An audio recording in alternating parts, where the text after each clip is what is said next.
तो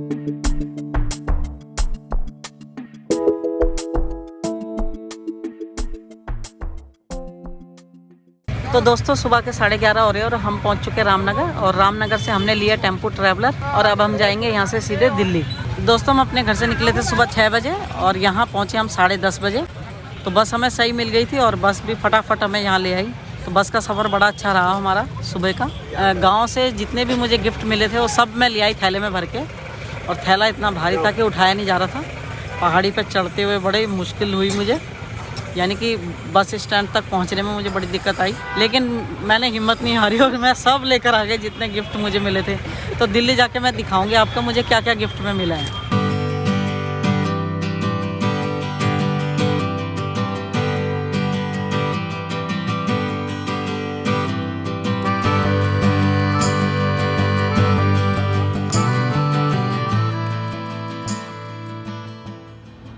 तो दोस्तों दोपहर के 2 बजने वाले हैं और हम थोड़ी देर के लिए रुके हैं यहाँ शिवा ढाबा पे। यहाँ थोड़ा चाय लेंगे और कुछ खाएंगे पिएंगे।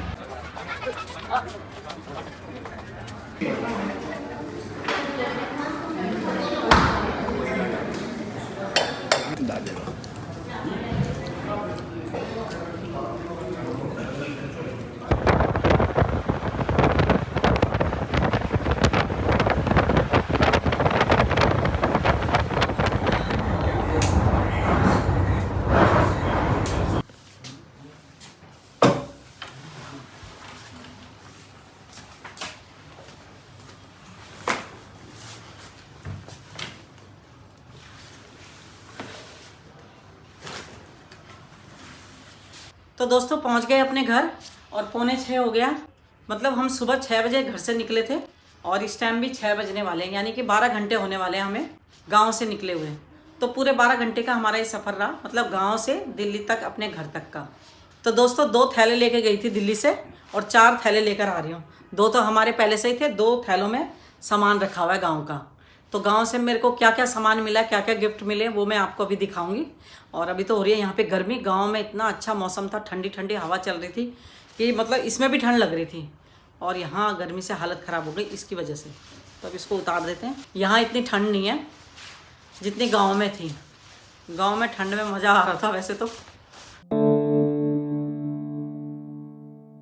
दोस्तों थोड़ी देर आराम करने के बाद अब मैं दिखाने वाली हूँ कि मुझे गाँव वालों ने क्या क्या गिफ्ट दिया है। तो चलिए शुरुआत करते हैं, क्योंकि ये जो बैग है ये बहुत भारी है, हालत ख़राब हो गई थी इस बैग को लाने में।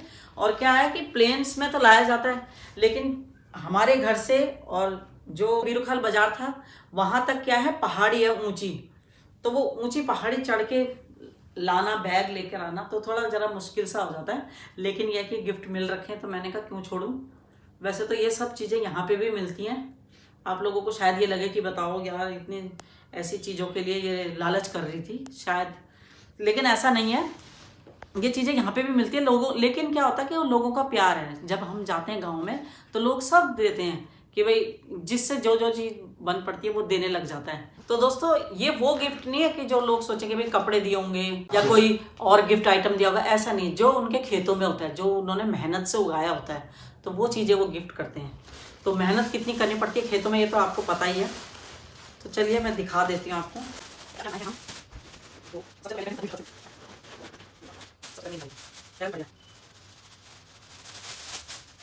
तो इसमें है राई की, गांव की राई है और थोड़ी सी है, क्योंकि क्या है कि अब पक्की होने लग गई थी राई। तो ये तो है हमारी एक देरानी ने दी है। और इसमें है ये देखो किन्नू, और ताजे किन्नू है ये, और ये है नींबू। तो दोस्तों नींबू की खुशबू इतनी तेज है कि जब ये नींबू तोड़े उसके बाद रात तक हाथों में खुशबू ही थी, और अभी भी इतनी अच्छी खुशबू आ रही है ना इन नींबू से। मतलब ताजे और ऑर्गेनिक नींबू की बात ही अलग है। जबकि नींबू तो यहाँ पे भी मिलते हैं बाजार में, लेकिन उनमें इतनी खुशबू नहीं होती। और सबसे बड़ा गिफ्ट तो मैंने आपको पहले ही दिखा दिया था, अभी जो आपने मेरी वीडियो देखी होगी उसमें वो गिफ्ट है ये। तो ये वाला गिफ्ट तो मैंने आप लोगों को दिखाई दिया था। और ये मिल रखे हैं, ये एक हमारी जिठानी जी जो ऊपर, मतलब जिनका मैं दूध का डोलू देने गई थी, उन्होंने दिए मुझे गांव के अखरोट। इसके अंदर भी है।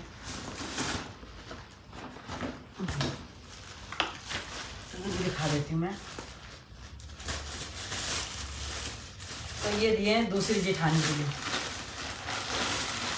तो ये प्याज मेरे बच गए थे तो इसलिए मैं इनको लेके आ गई, क्योंकि ये फिर अंकुरित हो जाने थे। तो मैंने कहा यहाँ पे हमने यूज़ कर लेंगे। और ये दे रखे हैं हमारी जेठानी जी ने करेले। तो ये हैं गांव के करेले। तो आप देख सकते हो कुछ इस तरह के करेले होते हैं हमारे गांव में।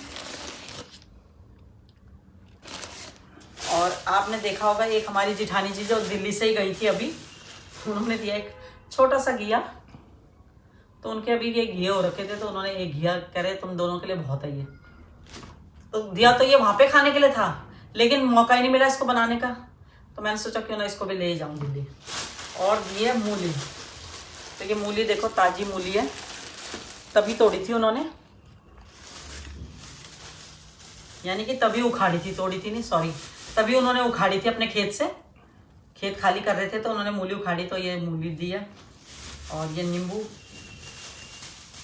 है, उसमें भी नींबू है। और ये है टमाटर जो कि गाड़ी में पिचक के कीमा बन गया है जिनका, ये देखो फूट गए। तो दोस्तों हमारा जो सफ़र था वो बहुत अच्छा रहा। 12 घंटे का सफ़र था, लेकिन पता ही नहीं चला। तो हमें सुबह के 6 बजे बस मिली थी रामनगर के लिए, गांव से रामनगर के लिए, बीरूखाल से रामनगर के लिए। तो उसने हमें पहुंचाया था 10:30 बजे रामनगर। और रामनगर से फिर हमें मिल गई थी टेम्पो ट्रैवलर। तो हम उसमें आ गए, तो उसकी भी सीट बड़ी आरामदायक थी। तो उसमें भी आराम से सफ़र कटा, पता ही नहीं चला। और सीधे हम दिल्ली पहुंचे 6 बजे। तो वो टेम्पो ट्रैवलर हमें शॉर्टकट रास्तों से लेकर आया, तो जल्दी लेकर आ गया। तो मतलब सफ़र में पता नहीं चला, थकावट बिल्कुल नहीं हुई। मतलब हर बार क्या होता था, बहुत थकावट हो जाती थी, लेकिन इस बार बिल्कुल थकावट नहीं हुई। और हम गांव से आने का हमारा मन नहीं कर रहा था, क्योंकि गांव का मौसम आपने देखा होगा, एकदम आसमान साफ, खिला खिला मौसम, हल्की हल्की धूप दिन के वक्त, और सुबह और रात को ठंडा था। उस वक्त तो कुछ पहले दिन तो हमें बहुत ज़्यादा ठंडा लगा। पहले दिन हमें इतना ठंडा लगा कि हमें ये हुआ कि हम अगले दिन वापस चले जाएं दिल्ली, क्योंकि हमसे ठंड बर्दाश्त नहीं हो रही थी। फिर यह है कि हीटर जलाया, आपने वीडियो में देखा ही होगा, अंगीठी जला रखी थी, अंगीठी के आगे बैठे हुए थे। फिर हीटर जलाया, हीटर के मतलब रात भर हीटर जलाए रखा। लेकिन अगले दिन सुबह फिर जैसे सूरज निकल आया तो फिर अच्छा लगने लगा। फिर हमने कहा नहीं, अब गांव में ही रहते हैं, रुक जाते हैं। तो हमारा एक हफ्ता पता ही नहीं चला गांव में कैसे बीत गया। एक दिन जाना और एक दिन तो आना ही हो जाता है, तो मतलब वक्त का पता ही नहीं चला। और सोचा था और रहेंगे, लेकिन हमें आना पड़ा, क्योंकि हमने जाना है अब शादी में। मैंने कुछ तैयारियां करनी थी, क्योंकि मैंने अपने कपड़े सिलने दे रखे हैं, साड़ियों में फॉल लगाने दे रखा है, तो वो भी इकट्ठा करूँगी, फिर अपना बैग पैक करूँगी। तो सोचा चलते ही अब दिल्ली।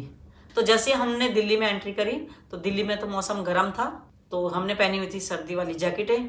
तो उसमें लग रही थी गर्मी, मतलब बहुत गर्मी सी लग रही थी, हालत ख़राब हो रही थी गर्मी से। तो अब ठीक लग रहा है, अब जैकेट उतार दी तो अब ठीक लग रहा है थोड़ा। तो चलिए दोस्तों, फिर मिलते हैं आपसे अपनी किसी नई वीडियो में। तब तक के लिए धन्यवाद। इसी तरह मेरी वीडियो देखते रहना, लाइक करना, शेयर करना, कमेंट्स करके बताना कैसी लगी। तो फिर मिलेंगे अगली वीडियो में।